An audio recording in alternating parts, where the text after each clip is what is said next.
Hi everybody, welcome back to another episode of the Stellium Astrology Podcast. I'm Stephanie James, I'm your host. I used to write horoscopes for Elle Magazine UK and also for my website and a couple of other publications. I've got my work published in the Book of Music Horoscopes as well, an article on a really interesting documentary that I watched once, which was good enough to be put in a book. So that's a cool book to check out. I'm also the founder of StelliumAstrology.com. And I also teach classes for the London School of Astrology, and I'm currently putting together a class about Lilith for their curriculum, and also I'm going to be putting together some classes for the London School of Astrology's Chinese branch, also about Lilith, a 4-week course on that one. So, a little bit out of breath because I just ran around my house looking for bits and bobs. 2 books actually I was looking for, so apologies for being out of breath. Now, today we're going to be talking about the lesser Malefic. Now, you remember we talked about Venus last week, and Venus was the lesser benefic, and we said that beneficial, beneficent kind of qualities of Venus. It means Mars is kind of the opposite side of that. Mars is more of a not so beneficial energy, not so welcoming, I suppose. You kind of don't really want to invite Mars in. I mean, Mars is a great planet to have, and we'll discuss why. But it does have more malicious qualities about it. So I'm currently sitting in my little podcast recording room. It's so chilly. I've got this little thing called a hottie. It's like a little wheat bag. Need to be hot right now, and Mars is a hot planet. And I've got a nice little candle burning behind me with some lovely white flowers and some pictures of my family, because I'm feeling a bit cut off from my family at the moment. And this should all be very appropriate because earlier this week we had a Sun-Mars square. And actually, I just realised, just before sitting down to record this episode, that not only do we have a Sun-Mars square, Mars is opposing my moon at the moment. So earlier this week, I think on Tuesday this week, the Sun was square Mars, and I was so agitated that day. And I thought, oh, well, I'm not surprised because it's a Sun-Mars square. And everybody commented as well on how grouchy I was. I was really moody, grouchy. I was effing and blinding, effing and jeffing. Yeah, actually, it was, I thought, oh, Sun-Mars square, well, that's kind of, I can understand why. And I'm really glad that I'm experiencing this Mars energy at the moment, because I can actually explain it to you from a kind of first person perspective. Now, Mars is currently sitting at about 14 degrees of Taurus. And for ages, I was looking at that thinking, oh, it's approaching a trine with my sun at sort of 17 to 18 degrees Capricorn. I thought, well, that's good. That's really good for getting stuff done, a little bit of drive and determination. Just gives you that little extra kick up the bum that you might need. But I kind of completely forgot to take into account the fact that my moon is opposite. My moon's at 16 degrees of Scorpio, which is opposite Taurus, where Mars is currently sitting at 14. So that means that over the next week, I'm going to have Mars really gearing up and pushing and prodding my moon from an opposite perspective. When we get into aspects and things like that, when we talk about aspects, it'll be an interesting one for you to explore yourself when you look at planets in opposition to your natal planets. But for me, this week, that has been definitely, I've been a little bit more agitated, a bit more frustrated, feeling the burn of frustration and just the sheer frustration of just getting really angry about stuff that really probably I would normally not just get that bothered about, but I just feel really wound up about it. And that's kind of what Mars can do. It pushes and prods you. So yeah, I thought, not that I was planning to do this when I had a Mars transit, but it just so happens that I am. And I don't think there are any accidents. I think timing is timing and timing is divine. So we find ourselves in situations at the perfect moment. We find ourselves experiencing certain things at the perfect time. And even if you think you're late to the party with certain things, it's your timing, and your timing is the perfect timing for you. So anyway, today we're on episode 30. I can't believe we're already on the 30th episode. I cannot believe I've sat down and done that much work on this podcast. It is crazy. And I'm so pleased that I have so many people tuning in and giving me great feedback. It really keeps me going. Honestly, it really, really, really keeps me going when I'm having bad weeks, when I'm having weeks where I'm angry. So I just want to say thank you so much to everybody who just gives me a little bit of love from time to time. It's really, really welcome from me. And I've got 2 books next to me. I've got the Contemporary Astrologer's Handbook, which I didn't even get it open on the page that I need, which is just great at the moment. I'm clearly very organised. It must be me rushing around to get stuff done. And I do just feel at the moment that I have got so much to do and not enough time. And that can be a bit Mars. You can just be in a flap all the time, rushing around. But it'll make sense in a minute. Let me just have another look for my... I'm just looking through. So I've got the Contemporary Astrologer's Handbook, and I've got Keywords for Astrology, which is by Banzaf and Habler. I can't say the name. Hajo Banzaf and Anna Habler. Let's have a wee butchers. In the back of the book, it's got keywords and aspect combinations, and it's also got a little page where you can look at roles as well of planets in the birth chart.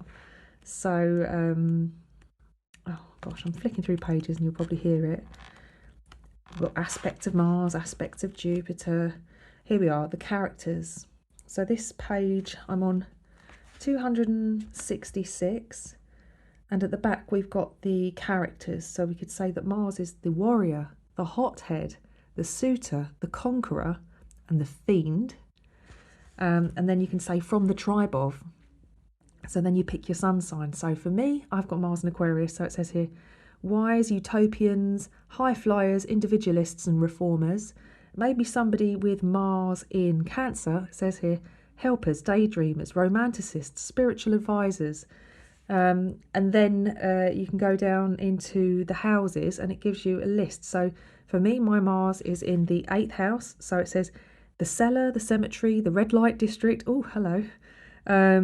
Shadow world, underground, danger zone, and the underworld. And so for example, somebody with Mars in the 6th house would have workrooms, hospital, professional world, and fitness park. So this book it's got little character roles for each of the planets, a tribe for each of the signs, and the kind of suggestions for houses. So if you really struggle to kind of understand your chart, this is a really great tool for kind of putting things together. Like I said, I've recommended this book I don't even know how many times. If you haven't bought it, Contemporary Astrologer's Handbook is amazing. This book is also amazing. The Keywords for Astrology, I absolutely love it. I refer to it a lot. And when I was writing horoscopes, it was one of the books that I just referred to constantly because it just it helped me to create a lot of variety in what I was writing. So anyway, I'm wrapped up in my warm men's hooded jumper with my little hot wheat bag that I've had in the microwave for a couple of minutes, and I've got a little cat sitting behind me in what I call the teapot position. It's Lana, she's sitting behind me. She's got one of those things where she's scared of closed doors in the flat, so you can't have a closed door in here, which is really annoying when you're trying to record a podcast and you don't want noise travelling through the flat. But anyway, let's get on with Mars. So, a good phrase for Mars is just do it. We've all seen the Nike slogan, and then another one, he who dares wins. If you ever watched Only Fools and Horses in this country, in the UK, Del Boy Trotter was very well known for saying, he who dares, Rodney, he who dares. But it's very true because you get what you dare to ask for. And it's something that if you're brought up to be polite and have manners and not be pushy, you might miss out on opportunities that you might otherwise get if you are a little bit pushy. So Mars really is about how you assert yourself and express your desires. It's kind of about your urge as well to assert yourself, and also the sex drive and the need to fulfill desires. Now, if we think about the typical role of Mars as far as it being a masculine archetype and also typically kind of like the young man or a warrior, Warriors are expected to go out on a battlefield and to literally penetrate an army. If you watch Vikings at all, I think this is a great way to imagine Mars. Not only were they seafarers and they would war on the rivers and the oceans, but also they would be on land fighting armies in the UK, in the Mediterranean, in France. You know, they would come from the ocean and they would, I was going to say pitch up, moor up on the land, and then they would run into battle with swords fearlessly. And the symbol, the glyph for Mars, is literally a circle with an arrow coming out and pointing. If you were looking at a compass, it would be sort of northeast. And it's a very, very recognisable symbol. Both Mars and Venus are both very recognisable symbols because they're often the symbols that we give to men and women. Venus being the circle with the cross coming off the bottom, we recognise that as the female. The symbol for female or femininity, and also with Mars being the kind of circle with the arrow, the point, which is the symbol for men. And actually that point is very poignant. It's not just a point that's pointing downwards, that's, you know, almost pointing at the ground below it. It's pointing upwards and onwards because it's pushing on and up. It's almost, you could say, looks like an erect phallus. And Mars does definitely rule that part of the body. In fact, if a man has an erect phallus, that is Mars in action. Because not only is Mars the drive to penetrate, and also the drive to procreate and to seek out what it desires, Mars also rules the blood inside that makes that phallus erect. So, sorry to be a little gross. I think I said that in quite a polite way, actually. But it's true. Mars really does represent that erect energy. And if we are women and we have a Mars placement, it doesn't mean that we are, we can't experience that too, because we do experience arousal, and Mars is responsible for that. But also Mars is responsible for what we find sexually arousing and also how we go about getting it, especially if you're the type of woman that isn't very Venusian and actually you're quite Martian. You actually think, I'm not going to wait for that guy to ask me out, I'm going to go for it. You know, there are women out there that are like that. I know myself personally. I'm not too shy about letting people know how I feel about them, whether it's finding them attractive or not liking them at all.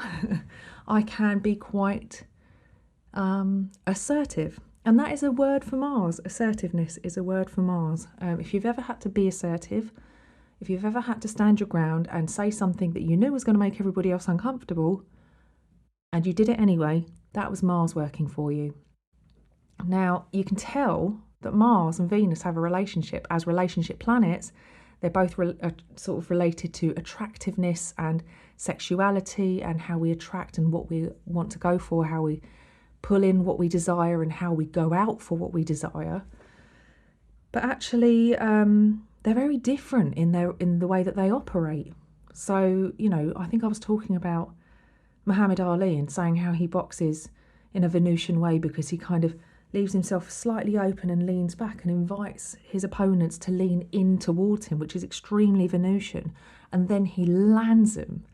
He completely lamps them on the face or something and just knocks them flying. And that is the floats like a butterfly, stings like a bee phrase that he kind of, I don't know whether he came up with that himself or whether he decided to, or somebody else appointed that phrase to him. However, it was so apt. And if we think about boxing again, if we think about boxers who just lean in towards their opponent and just hit them with absolutely pelt them with just a tirade of punches and just don't seem to sort of lean back, and they just go at it and at it and at it intensely. That's a much more martial way of doing it, much more Mars driven. So anyway, Mars is the ruler of Aries, but also traditionally Mars rules Scorpio as well. So Aries and Scorpio are both Mars-ruled signs. Now, if we think about the fact that you've got the active and the passive signs, Mars in Aries being a passive sign, is Mars in a very conscious expression, Whereas Mars in Scorpio is a much more unconscious expression, or maybe it is conscious, but it's subconscious. If you think about firing a weapon, you could say that Mars in Aries is like firing a cannon, which everybody can see and hear. However, in Scorpio, it's like firing a torpedo from a submarine. You won't even know that there's anything that's been fired because you won't necessarily hear it, you won't necessarily see it until it's hit you. So Mars in Scorpio energy, I would have to say, revenge is a dish best served cold is definitely a Scorpio mantra. And anybody with Mars in Scorpio generally doesn't serve their revenge up immediately. They do wait. And it's the type of thing where you may not even know you've upset or angered that person because their Mars is so heavily buried. But that doesn't mean to say that they don't feel it. They'll be very, very upset and very enraged, and they will serve it up later when you least expect it. In the same way a scorpion won't come out and attack you directly, it will wait until you're not paying attention, come out from underneath the rock it's been hiding under, and sting you with its poisonous tail when you haven't even seen it approach you. So I'm not saying that all Scorpios are completely malicious and horrible people, but I am saying that the way that Mars operates in a sign like Scorpio, or the expression of Mars, and the fact that Scorpio is a Mars-ruled sign, but it's a much more subterranean kind of expression of Scorpio, of Mars, it's definitely not going to be as conscious and aware. So that's the other thing. Aries has a kind of knowing of what it wants to go for. It has goals, and it doesn't really have a problem with sharing its ideas and its goals. It's quite happy for the competition. Whereas with Scorpio, it might not want to give its game away. It's definitely much more understated. That definitely has more of a poker face. And you generally with a Scorpio, or definitely with some planets in Scorpio, particularly like a Scorpio moon, like myself, there will always be some kind of agenda, but they may not always reveal what their agenda is to you. And they will get there in the end, however they want to get there, but you may not necessarily know the entire truth of the situation, which is fine because we don't have to share everything with everybody. So the speed for Mars has a 687-day orbit around the Sun. So that's a lot more than Venus and Mercury, which seem to take approximately a year around the Sun, to include retrograde periods as well. So they almost travel around the Sun at the same speed roughly as the Sun goes around the zodiac. Mars takes practically twice that amount of time. It's about 2 years around the zodiac, and throughout that orbital period it does go retrograde once. And we did just have Mars retrograde in 2020 among Venus retrograde and Mercury retrogrades as well, making it an incredibly eventful year, which means we won't have Mars retrograde for a little while, thankfully. And wow, what a year that was. It really did feel very stagnant and stale by the end of it, and we all couldn't wait until we could just get back to some sort of, I don't know, just a shift in energy. So yes, it goes retrograde roughly every 2 years for about 80 days. And the last time Mars went retrograde was in Aries. And like I've said before, it went retrograde in June, I think. It entered Aries in June, then it went retrograde. I can't remember exactly when, but it literally left Aries early January this year, 2021. So for 6 months it was in the same sign. So that was kind of an unusual, a remarkable thing to happen among everything else and all that cardinal energy that was just driving everybody mad last year. But now Mars is very much in a fixed sign, which is not so, it's in Taurus, it's definitely a lot slower moving. If you think about the planets in different signs and how they move, like whether it's fixed and whether it's Earth. So Taurus is the slowest moving, and Mars in Taurus is definitely a much more centered energy, and able to really produce results if they focus energy in one particular place, as opposed to like a mutable sign, which is probably going to be quite fast moving, a bit scattered, a little bit aimless really, and probably not as productive on one project, but maybe productive on getting a lot of other projects up and running. So it's interesting to take into consideration the element and the mode that the planet that you're looking at is in. And if you're not really in touch with the elements and the modes, or you thought you'd skip past that because you thought that's probably just really boring, I would urge you to go back and listen, because it makes a lot of sense when you're doing your interpretations. And it really is important to understand the basics on a really firm level before you move forward, because it'll just enrich your ability to interpret the chart. So, like I said, the glyph is like an erection. It's also like an arrow or a sharp point protruding from the circle. And in mythology, Mars is Mars in the Roman mythology and is Ares in Greek. Those are the two that I've picked out, but I haven't gone into great detail, and I haven't really covered mythology. Maybe I should do some shows telling the mythological stories of the planets, though I know that you can find lots of resources online, and also I think there's something on Netflix at the moment about some of the Greek gods and the old stories and that, so which I do always really enjoy. I love the mythology, because the archetype is what we see playing out in somebody's chart usually, and when you tune into the archetype, then you're really starting to see the chart come alive, tell the story of that planet and that god and what that god's up to. So anyway, as I said, it is a relationship indicator in the chart. So we've got a masculine, it's the masculine archetype. It's the animus as far as like Jungian or Freudian psychology goes. It's also the young man and the warrior. So this is somebody who's not frightened to basically go running headfirst into conflict, particularly when Mars is in Taurus. If you think about Taurus and how the bull uses its horns, when you do anger that bull, slow to anger, but when you do anger that bull, it gains momentum, and you do not want to be in its way when it's got its head pointed towards you with its horns, its sharp horns, ready to... Oh, I don't know if you've ever seen those stupid bullfighters who end up impaled on bull horns. You know, such a dangerous sport, and it's just such an unnecessary sport, but they do it anyway, and some of these people die, and it's just ridiculous. But why would you want to do that? What is the glory? I don't understand it personally, but then again, I'm not of that cultural background, so perhaps I'm being obnoxious, but to me it just doesn't make sense in this day and age.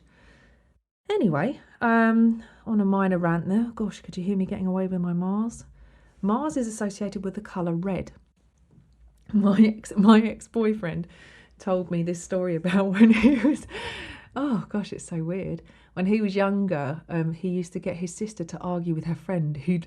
She'd come round after school, and he'd say like, oh, so-and-so said this about you, and your mate said that about you, and get them kind of like really angry and fighting with each other.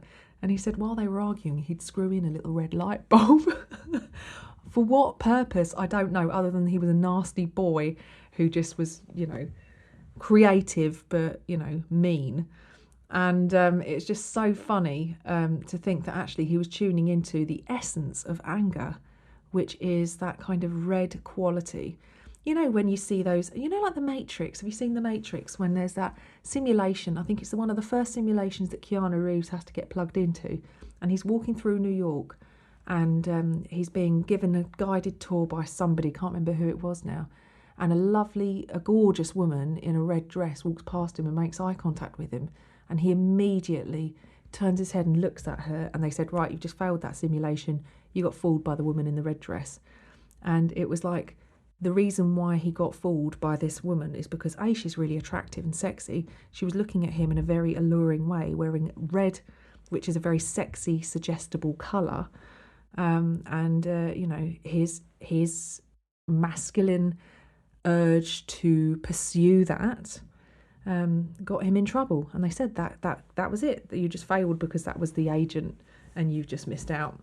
So interesting. If you want to invoke some Mars energy, you can do so by wearing red. If you want to be more confident, if you want to assert yourself, wearing red may encourage you to do that with more confidence. The metal associated with Mars is iron, which we all know that if you have low iron levels in your blood, then you can be anemic. So iron is important as far as the human body is concerned in feeling healthy and functioning. It's healthy, it's important for healthy blood, and blood is important for a healthy body. So it's interesting that we would look at Venus last week, and Venus does rule the veins, and Mars actually rules the blood that runs through the veins. So there's another sign that they're working together. Now, also, I've talked about blood, but also Mars rules muscles, and also the male genitalia too, which I happened to touch on verbally earlier, not physically. But muscles also, lifting weights. If you go to the gym and there's guys that are just, look at, what's his name? Dwayne Johnson, The Rock. Now, I believe, I'm going to have to look him up now. I'm going to have to look up his chart. Sorry, guys. But The Rock, I don't think he's he might be a Taurus. I think he might be. Birth chart. My Google search now, if I type in a celebrity's name, it immediately suggests birth chart for me. So I don't even have to type it in. So Dwayne Johnson is a Taurus. So we've got Mars in Taurus at the moment. And Mars is at 14. And so it's just transited his sun at 12:42 Taurus. So it's just hanging around there at the moment. And he's got Mars and Venus in Gemini. Now, anybody who kind of makes good use, particularly a Taurus, that makes good use of their sun, in Taurus, usually they're going to be recognisable by their body, like either heavy set or they're going to be quite muscular. And anybody with Mars in Taurus, generally you're going to see people that really like to work on building up their body. To really have something to show. Taurus likes to have something tangible that you can touch and you can feel, and they're very sensual. Mars in Taurus, often you can see that expressing itself as somebody who's really, really pumped up. And, not always, but, you do see it. So Mars in Taurus is a very physical expression of Mars. So that's quite interesting. And I just thought I'd have to look at Dwayne Johnson just because, I don't know about you guys, but I just love him. I just think he's so lovely. I follow him on Instagram, and he is just such a lovely guy. I think he's very good at marketing himself, extremely good, but he's just so lovable. I think I've actually talked about him before on this podcast, not surprising. Anyway, me digressing. So the key role of Mars is to take action. It's about pursuit. It's about assertiveness. It's about taking what you want. An episode of The Office with Ryan, and Ryan was jealous. Well, I say jealous. I hope you guys watch the US Office. I just absolutely love it. I've watched it like 4 times now. It's ridiculous. Michael Scott ends up having an affair with a married woman. He didn't know she was married at first. And then he kind of gets a bit like, yep, if I want it, I'm going to take it. And he does seem to be very much embracing or embodying Mars at that point. And it's really interesting because Ryan Howard, the office temp, sees Michael just taking what he wants. I think Michael walks into the kitchen at one point and goes, I'm having a slice of this cake. I don't care if it's somebody's birthday cake. I'm having it. And he picked it up, took a bite out of the cake. And then Ryan got up and he walked over to the receptionist and just said to her, I really want to have sex with you. What can I do to make this happen? And she was like, are you joking? And he was like, yeah, actually. And rushed back to his little cubby and said, I just thought I could do that, but you've got to have some serious balls and you've really got to not care what people think about you. But Mars is kind of that quality. It's that moment of just taking things and doing it for yourself and putting yourself first as well. Remember, Aries likes to, it's quite not necessarily egocentric, but it's definitely, it's very self-driven and it's got goals, and it's a lot less other person orientated than Libra, its opposite sign. Mars is also about fighting, about not being scared to be assertive and aggressive and putting your opinions across. I'm just thinking about all the people that go on Facebook and argue with each other publicly and don't care. Those people probably have a little bit of a Mars thing going on, a bit of Mars energy prominent in their chart. They're not afraid of challenge. Think of Barney Stinson from How I Met Your Mother. He'd always say, challenge accepted. And he would go out and he'd be trying to sleep with every woman he could. It was always a new woman every episode. He did get in a couple of relationships, but his main aim was to go out and have sex with different women all the time. And if anybody said, you can't honestly think that you could pull that girl, he'd say, challenge accepted. And he'd go out and do it. Barney Stinson is so Mars. So Mars. What's his name in real life? I can't remember. He played that Doogie Howser, but I can't remember his name in real life, which is annoying. Yes, Mars likes to penetrate, as mentioned. It likes to push through. People with a strong Mars, sometimes just being around them, they can really aggravate. They can really get your back up because you feel prodded by them, especially if you're a very sensitive person or if you're quite watery. If someone with a strong Mars comes in and you can feel them impressing themselves upon you, it can feel like you're being violated a little bit. And this is probably a bit of a drawback with Mars. They can violate you a bit sometimes, and they can push and push. But Mars is a great leader, can be a great leader, not frightened to take the lead. They can inspire other people through the actions that they take and the confidence that they contain. And yes, they explore and they conquer. So another great Mars is Matt Damon on the film Martian. If any of you have seen that film, that is a really brilliant film. If you're thinking about Mars, because he went out on a mission to Mars. This is not a spoiler alert. There was a big storm when they were supposed to be leaving, and something happened. I think he got knocked out in his spacesuit as they were loading up to take off. It was one of those dirt devils that you get, dust devils on Mars. So the crew left because they assumed he was dead, and they left him there. And they left him there with limited food, and they hadn't really charted much territory while they were out there.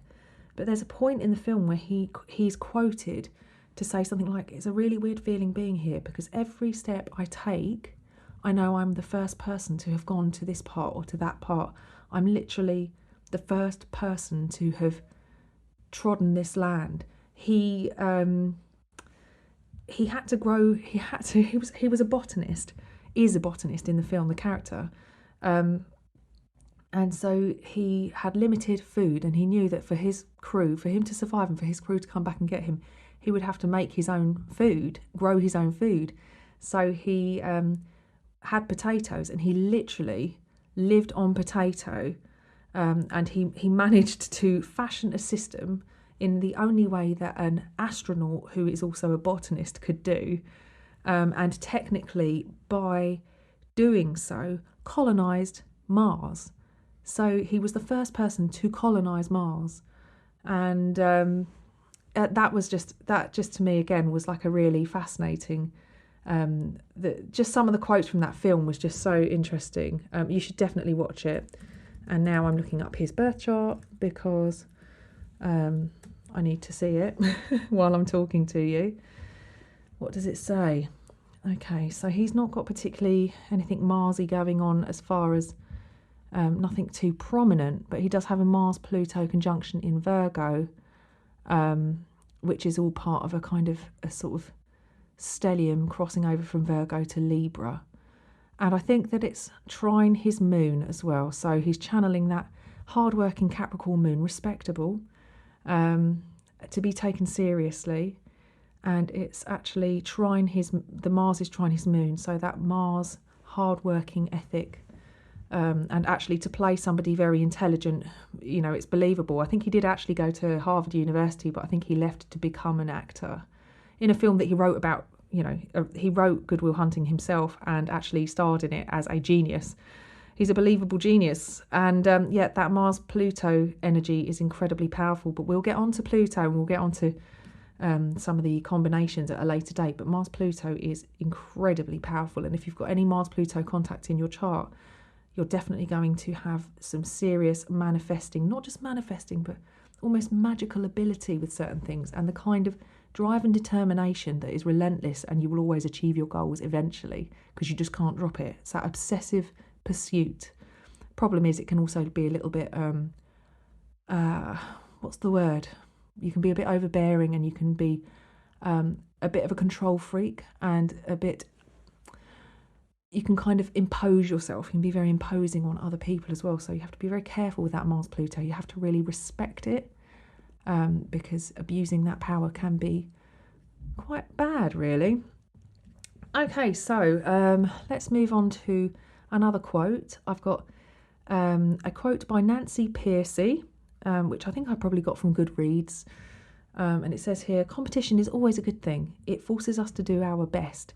A monopoly renders people complacent and satisfied with mediocrity.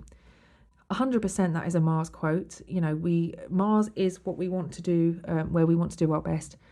Competition is very Mars, and you know, complacency and mediocrity is probably something you could associate with compromise, which is definitely a Venus term.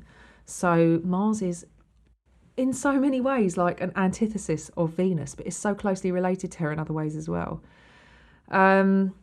So just some other keywords for Mars, really. Aggression. Now, I have to say I've been when I say aggressive this week, I don't think I've been aggressive, but I've had Mars opposite my moon, and we had that Sun-Mars square on Tuesday.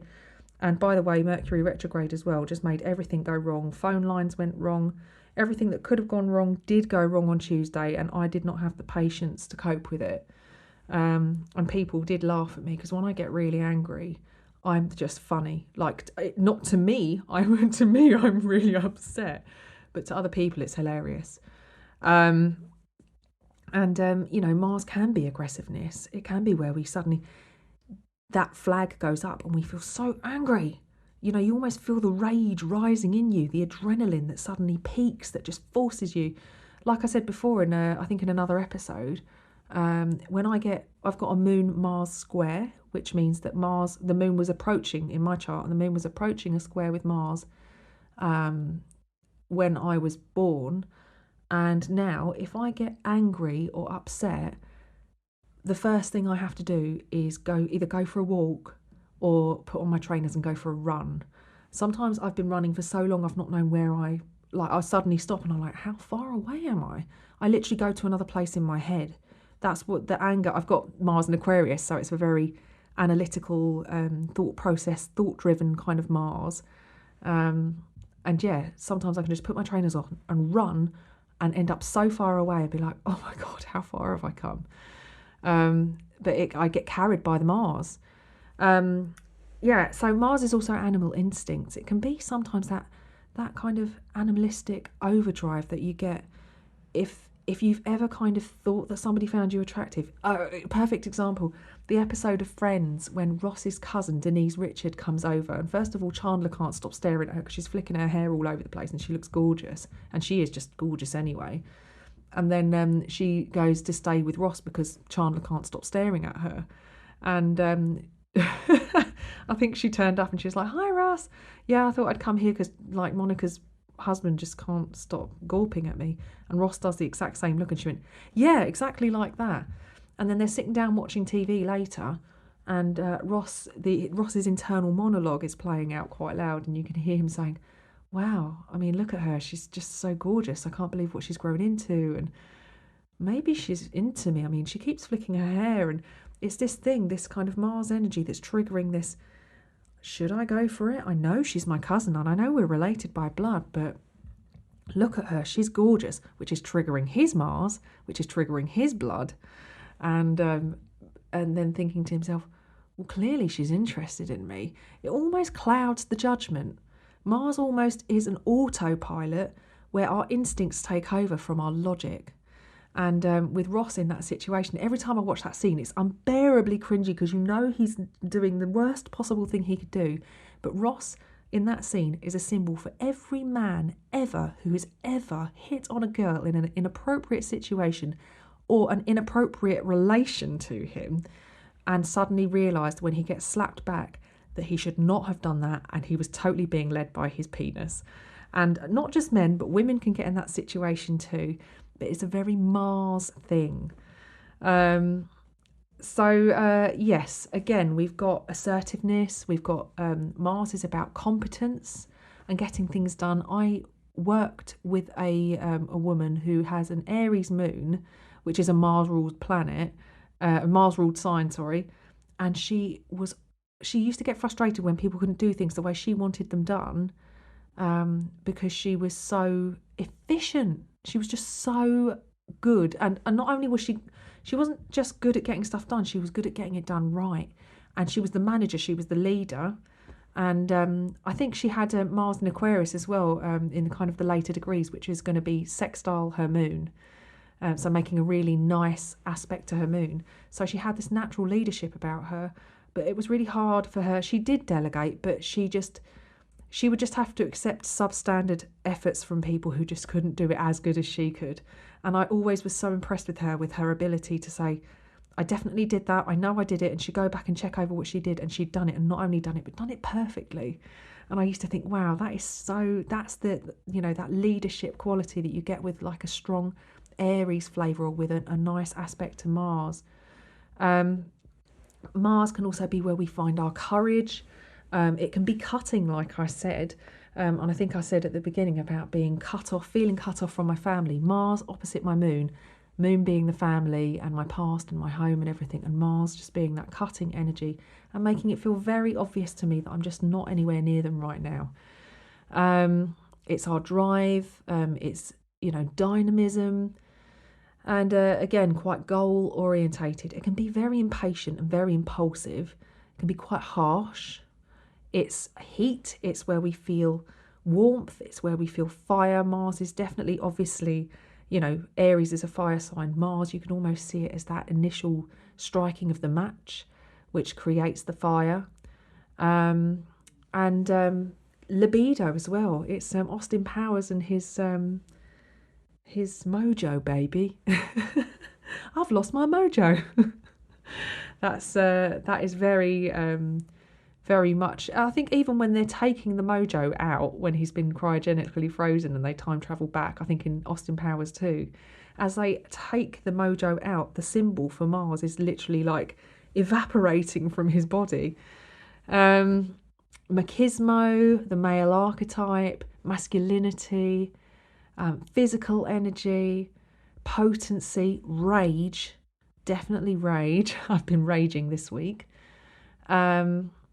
And it serves the expression of the sun as well. Mars really is in service of the expression of the sun. So, I mean, like I said, everything kind of revolves around the sun. Everything in the chart is very much, gravitates around the sun, and the sun being the ego and the self-expression. And Mars really is the drive and the determination and the anger, and describes the men in your life, the younger men. If you're a mother and you have a son, your Mars placement describes your son.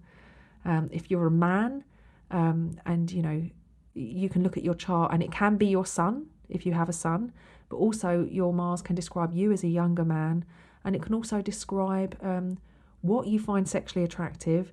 If you've got Mars and Venus in conflicting signs, it might be that what you find sexually attractive, and what you find attractive qualities in a woman might be in conflict. So the woman that you might settle down with may not be necessarily the one that you find sexually attractive, because you have different ideas about what it is that satisfies you sexually compared to what is comfortable for you to be with, in a kind of complementary romantic sense, which is hence why you cannot. I see on so many astrology groups people going, oh, I'm a Sagittarius and I'm going out with a Capricorn, and oh, are we meant to be together? It's like, you cannot tell based on your sun sign. You just can't tell. Any sun signs can be together. You need to look at whether the Mars placement is complementary to the other person's Mars, whether or not your Venus complements the other person's Venus, what's going on with your Mercury placements, what Uranus has to say, where he's getting in the mix. There's just so many things. Does your ascendant and descendant and midheaven and IC line up? Where is your moon placement in comparison to that other person's moon? If you meet somebody and it's immediate fireworks and you feel immediately sexually attracted to them, 9 times out of 10, their Mars is going to be square your Mars. And the way that works is, it's almost like the sparks are flying and romance is in the air, and then all of a sudden, once the initial sexual attraction wears off, it's pure irritation because you're pulling in different directions. It's a tug of war and it's a battle of wills, and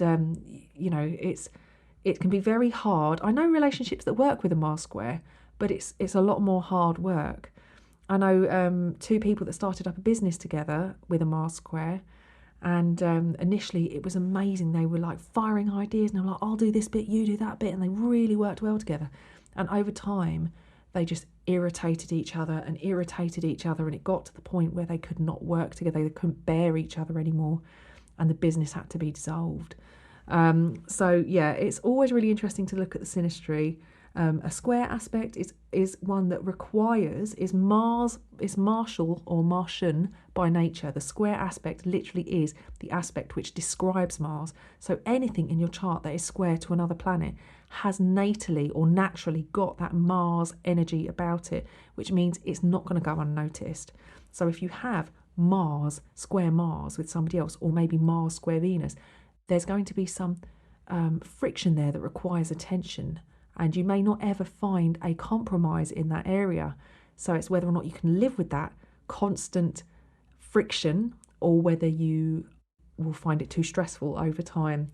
But like I said, going into relationships and synastry is like a whole nother ball game, and we can definitely go into that. A great book I read about synastry was by Penny Thornton.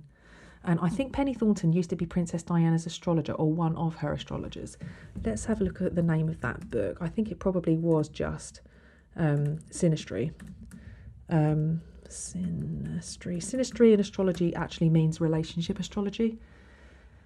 Synastry, Penny Thornton. Yeah, I'm just looking at it on Amazon now. It's not an incredibly big book, and it was recommended to me by Frank Clifford of the London School of Astrology, and it was a really great read, not heavy going, lots of great examples. So I feel like I've been going on forever about Mars today. But yes, I mean, I can't cover everything. I cannot cover everything with Mars or with any of these things. I could talk endlessly about them, and I can't continually go on about these things. But let's just say Mars at his best is energetic, passionate, direct, courageous, a natural fighter, and a legitimate use of willpower. If you've ever been strong-willed to do something like give up smoking, for example, or go on a diet, you've probably got a very complementary Mars placement in your chart that really helps you apply focus and prioritise what's important to you. At worst, Mars can make you restless, foolhardy, thoughtless, rude, quarrelsome, prone to using force or threats, and generally quite hot-headed and unable to exercise some patience. So that's kind of a little bit about Mars. I mean, it's quite a lot, actually. I can't believe I've talked this long about Mars. Now, let's have a quick look. I thought I'd have a look. I've been speaking to a couple of listeners this week. One of them is Ashley May. So hello, Ashley May. This is for you. I think I mentioned that I had recorded you in an episode before, and I think I might have done, but I probably cut it because sometimes I record the episodes and they're so long that I have to just trim them down a little bit. So you may have been cut out previously, I'm afraid, which is very Mars of me. I thought I'd just stick you in here, not because you've got a prominent Mars placement, but just because you have got Mars at 26 of Sagittarius. Now, Mars is in Sagittarius is almost the arrows that the archer uses in his bow. And like I said, with Mars an immutable sign, it's really dispersed. So you may, Ashley, though you've got, let's have a look, 1, 2, 3, 4, 5, 6, 7 planets in Capricorn. What a stellium. And Venus retrograde natally as well. But she's got Sun at 2 Capricorn. She's got Sun at 2 Capricorn, and she's got Moon at 2 Capricorn and Sun at 3 Aquarius. She's got 6 planets in Capricorn. But yeah, the Sun out of sign in Aquarius. But either way, just the Moon, Uranus, Mercury, Neptune, Saturn, and Venus all in Capricorn. And wow, Pluto's on your Capricorn on your Venus as well. So this is going to be transforming your ability to relate to others and your relationships, and probably your relationship with yourself and your own femininity in some way, and possibly your earning potential as well. Definitely looks like it's family orientated. You may be going through some underworld stuff at home. But actually that Mars in Sagittarius is very optimistic, because that Sagittarian energy is all about above and beyond and the bigger picture. And having Mars in that sign, it's like having pointed arrows, or maybe even flaming arrows of inspiration, drawing them back and firing them off, and thinking of a battle scene. Oh wow, like Game of Thrones. Oh no, I won't spoiler alert it for you if you've not seen it. Not that it ended in an incredible way, but there's a sense of inspiration and igniting people, and especially Mars in the third house for you as well. There's a real ability to inspire people with your words and with the actions that you take. I'd say somebody who can inspire people to think differently. Now, I've just realised as well that your Pluto transit's particularly poignant because you've got a Libra ascendant. So that means that the ruler of your ascendant, Venus, is being picked up by Pluto at the moment, meaning that your entire life is being affected. It will have been going on for quite a while, actually, this Pluto transit. So it's not something that's going to happen overnight, but it's events that are going to be occurring for you over the space of at least 3 years, which are going to trigger deep change in you. And it's kind of a non-negotiable transit. It's not something you can really soften or make easier, but it's very empowering. And by the end of it, you should be, all the better for it. Stronger, tougher. But you are no stranger to Pluto transits, because all of that stuff in Capricorn since 2008 has been triggered by Pluto like a pinball machine. So you are not a shrinking violet by any stretch of the imagination. You are tougher than old boots, 100%. The reason why I picked your chart out was actually because you've got your Pluto placement, your natal Pluto at 17 Scorpio, which means that you've got transiting Mars currently opposite and approaching. So I've got my little ephemeris out with me today. Now, I don't know why I've got the post-it note stuck there, pointing at the 11th of February. I know why, because the 11th of February is going to be a lovely day. Jupiter-Venus conjunction. However, Mars will be at 17 on the 9th and 10th. This may be softened somewhat by that Jupiter-Venus conjunction, actually, that's approaching on the 11th. It's a much softer week as far as transits are concerned, but having Mars opposite your natal Pluto may describe some kind of power struggle you have to experience with somebody. It may describe somebody who is being, intentionally belligerent and really triggering you to feel kind of irritated, and you might have to learn to bite your tongue a little bit. It's and Mars in Taurus also really drags its heels, and it's really obstructive. It can be, and really uncooperative as well. So just on the 10th, the 9th and 10th, basically approaching the 10th, I would just say take deep breaths and meditate in the evenings and realise that, some people are just impossible. I think that's the advice I have to give you on the upcoming dates. That's why I picked you out, Ashley, and also because we've been saying hi to each other this week, so I thought I'd give you a little shout out. And there's another Ashley who I have got, who has... I've put down here it's a female chart, but I'm not entirely sure if it is. So I'm sorry, I don't know if you're male or female. Ashley H I've got here. So Ashley H has got, let's have a look, where's your Mars, Ashley? Ashley, your Mars is at 16 Capricorn. Now, Mars in Capricorn is one of my favourite places for Mars. It's exalted, which I've said to you before, you can have things in detriment, in full, exalted. It doesn't mean anything particularly other than it tells you how that planet functions. An exalted planet is treated like a VIP, and if anything, it's too high functioning, so it can be a little bit overly efficient to the point that it's not actually really productive. Mars in Capricorn, I do really like it though, because it really values, or it really appreciates hard work and getting things done properly. It'll have to be something you're really passionate about. It's very structured. It's very in touch with Sometimes you can have musicians who are very, very Venusian, and it's very beautiful. And then you can have the kind of the Capricorn musicians who really are in tune with how to structure and organise and arrange music so that it's really aesthetic. I can almost say like a Paul McCartney quality. Not saying that he's got Mars in Capricorn, but just, you've got John Lennon versus Paul McCartney, and Paul McCartney is a genius because he knows how to arrange and organise a song to make it perfect. Now, I don't know why I went with the music analogy. Maybe I'm tuning in on something in your chart, Ashley H. However, the reason I picked you out is because you've got Moon in Scorpio at 10 degrees. So you've had Mars opposite your Moon. You've also got Pluto at 6 degrees Scorpio and Venus at 1 degree Scorpio. So since Mars moved into Taurus in January, let's have a look at which day it was. It moved into Taurus on the 7th of January, I think, may have been the 6th.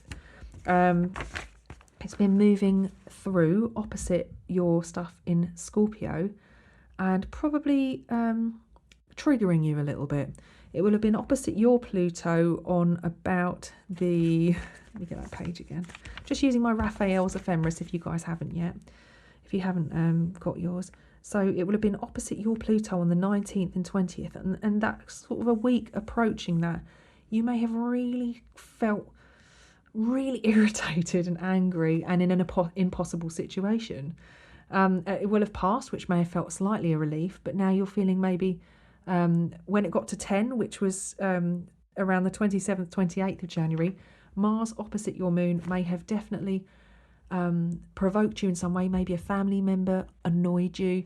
Maybe you felt a little bit emotionally sensitive and wanted to protect yourself, but definitely you would have felt Mars prodding and penetrating you in some way and definitely riling you up a bit and getting you back up. You may have also had a lot more energy to spend at home doing things yourself.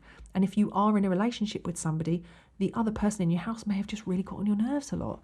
So, thankfully that transit has passed for you. You'll be pleased to know. And you haven't got anything else in fixed signs. So it means that you've not got any squares coming up, which are those aggressive and, you cannot ignore that square energy.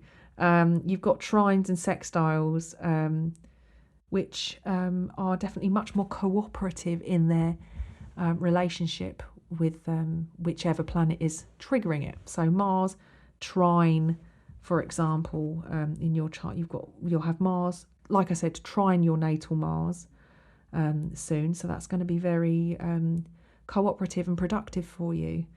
And yes, you've currently got it actually trine your Moon at the moment as well. So it's making a big grand trine. I'd imagine you're making great progress now. I think all of that impossible stuff probably inspired you to change your situation, and you're currently working hard to achieve a goal of yours that you may have set.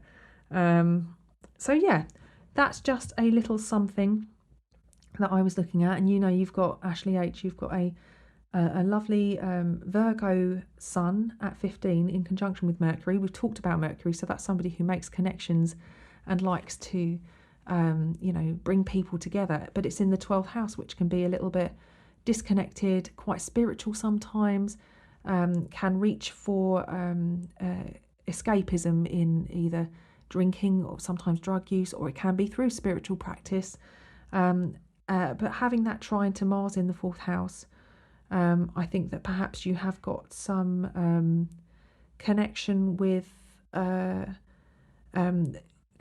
past as well, and maybe ancestors. Maybe this is a deeply spiritual connection, and if you haven't connected with that yet, I suggest it would be a good practice for you. So yeah, I think some spiritual and esoteric studies may be coming up for you with this Mars trining your Sun, your Mercury, and your natal Mars in the 4th house, and inspiring you to go deeper. Perhaps this podcast might be part of that process. Now, I have one more person to look at today. I know we did kind of peek at Dwayne Johnson and Matt Damon, but the chart I chose to look at today I spent ages trying to find a good Mars chart, and I couldn't really find one. And I was looking at Chrissy Teigen actually, because of Chrissy is I'm exploring her chart as far as Lilith is concerned. And actually, I suddenly thought, what about John Legend, her husband, who I am a fan of his music, and he is somebody who's highly respected in his field and what he does. And looking at his natal chart, he actually has Sun and Mars in Capricorn rising. In fact, Mars looks to me, I haven't got the whole chart up. Let me get the whole chart. Don't make me put in my details. Oh no, brilliant, it didn't.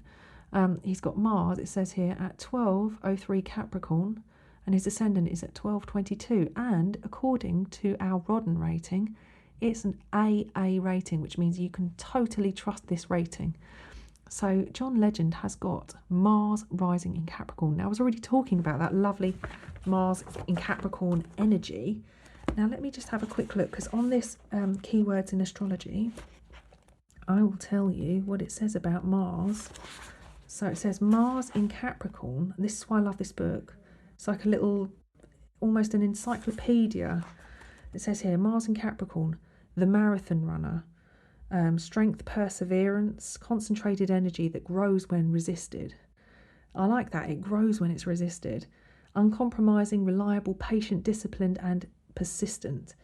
Problem area, hardening, merciless, reckless use of strength. Can also be rigid, inhibited, or hung up. Cannot be persuaded. The image of the young man, the unbending person, the reliable, sexually powerful lover, the responsible, persistent, faithful and fatherly man who provides a strong shoulder. The shadow is the grump. Now, I can't comment on him in behind closed doors. Oh, here we go. It says here, outlets for aggression, trekking, mountain climbing, marathon running, cross-country skiing, ice hockey, survival training.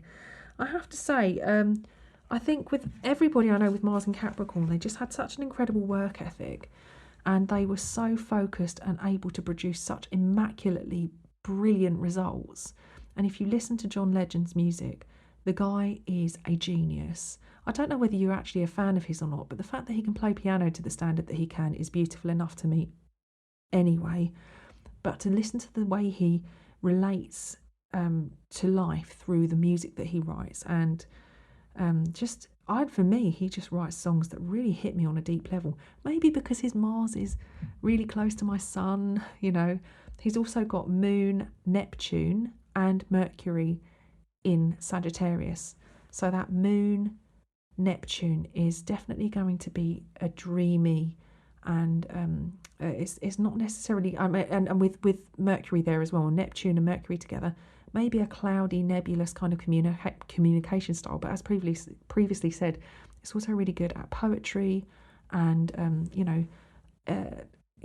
Neptune kind of, for me, is a musical planet. So having Mercury and Neptune together with the moon, there's this need to express yourself through means other than language, or actual communicating with the word. It can be through music, it can be through other mediums.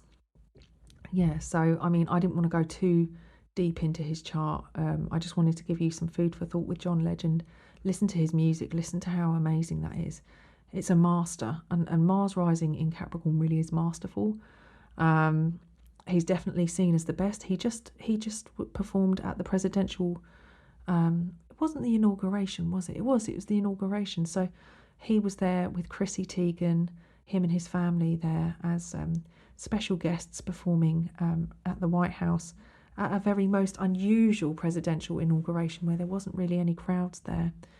It was a very unusual time, and probably quite a nice touch to the past year that him and Chrissy Teigen have had, because they very sadly lost their baby at a very late miscarriage, and devastating. But the pair of them are just such well-loved, people.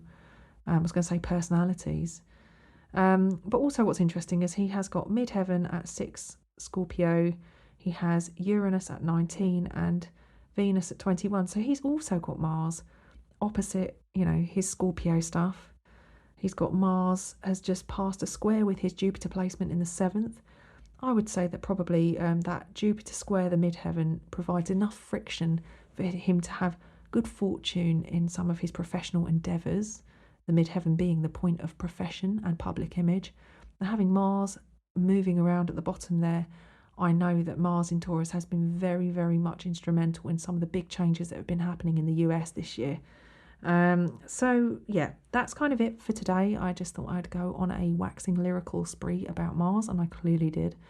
And if you guys are enjoying what I'm doing, please do take your phone out your pocket, open up iTunes or Apple Podcasts, just give me a nice 5-star review, and let me know that you're loving it, because it really inspires me to keep going, especially after the week I've had. A couple of weeks I've had a hard time lately, so come on guys, help me out. And I've also set up a Patreon page. I am currently rethinking whether or not the pricing is right, but I am putting out exclusive content for my Patreons at the moment. Literally, I'm doing moons, I'm doing new moons, full moons. I did Mercury retrograde recently. I'm doing a month ahead kind of overview. Pardon me. So check out my Patreon page and sign up if you'd like. I'm trying to come up with the fairest pricing possible. I have got a couple of Patreons at the moment, and I'm very grateful to Cara and to Maria for investing in what I do. So thank you very much to you both. Thank you to everybody who submitted their chart for me to have a look at. And next time we are going to be looking at Jupiter, the first social planet of the zodiac, and one of the more slower moving, and definitely a planet that affects your social group more than it affects you on a personal level. So look forward to Jupiter, the greater benefic. We can all do with a bit of Jupiter in our life. And actually, I'll probably be recording Jupiter pretty soon, and we have got a lovely Jupiter and Venus conjunction next week on the 11th of February, which is going to be a lovely... It is a time where you could overdo things, but it's also a time where you can enjoy yourself.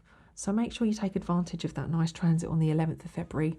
It's close enough to Valentine's Day that we might actually enjoy either spending time, if you are self-coupled, as Emma Watson would put it, or if you are, in a relationship, have a significant other. It's nice to spoil yourself and other people under a transit like that. Okay, guys, thanks very much for tuning in, and I'll speak to you next time. Take care.